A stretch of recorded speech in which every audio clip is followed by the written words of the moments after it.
ये संबंध जो शुरू है और उसको सभी हमारे जैन बांधव की सभी की जो भावना है, एक पुणे का सांसद होने के नाते, आपका प्रतिनिधि होने के नाते मैं बहुत ही करीबी से देख रहा हूं।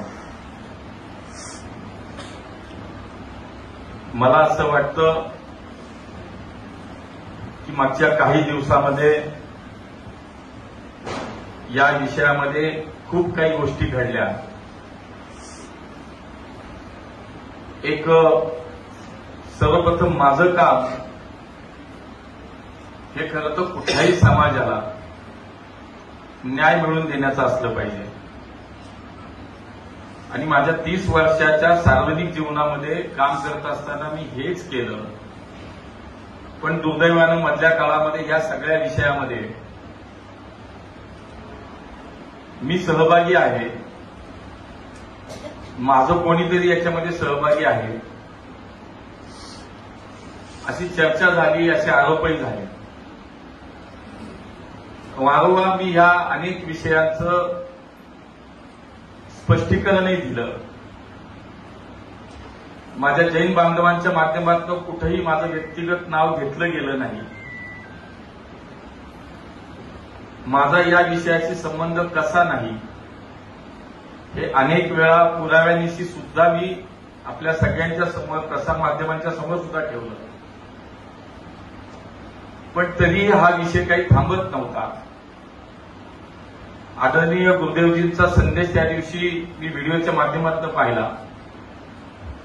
आणि त्यांनी असं म्हटलं की आप हमारे सांसद हो, आप आइए, आप मिलिए और हमारे समाज के साथ खडे रहिए।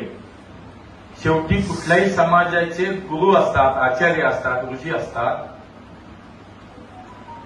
हे सर्वांना वंदनीय असतात, हे पूजनीय असतात आणि म्हणून मी आता बाहेर कुठं बोलण्यापेक्षा आपल्याशीच बोलावं हे मला पटलं।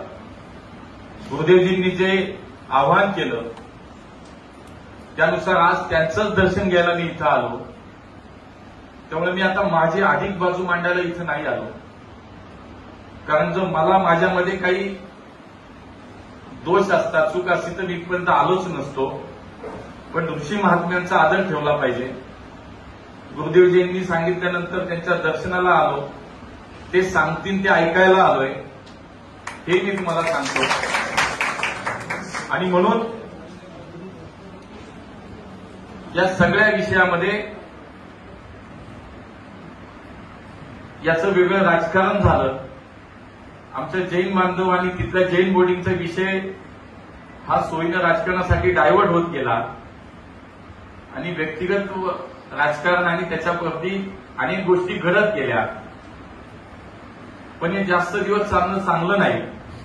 आणि म्हणून मी या ठिकाणी आज एवढंच आश्वस्त करतो, आपल्याला विनम्र अभिवादन करतो, आपल्यासमोर एवढंच सांगतो की या शहराचा लोकप्रतिनिधी म्हणून, या शहराचा खासदार म्हणून जे काही जैन बांधवांच्या सोबत न्याय होणं अपेक्षित आहे, पुढच्या काही दिवसात त्याचा न्याय होण्यासाठी माझी महत्वाची भूमिका राहील आणि लवकरात लवकर हा विषय समाजाला हवा तसाच सुटला जाईल हे मी या ठिकाणी आपल्याला आश्वस्त करतो। कुठल्याही प्रकारे आपल्याला आपल्या हक्कासाठी, न्यायासाठी भांडावं लागणार नाही, आपल्याला कुठल्याही प्रकारचं त्रास होणार नाही हे या ठिकाणी मी खात्रीलायक आपल्याला सांगतो। आणि म्हणून शेवटी ही भूमिका कुणीतरी घ्यावी लागते। हा उशीर यासाठी झाला की त्याच्यामध्ये माझंच नाव घेतलं गेल्यामुळं कदाचित त्याला उशीर झाला की मी कधी भूमिका घ्यावी, पण सातत्याने आपल्या सगळ्या लोकांशी मी संपर्कात होतो।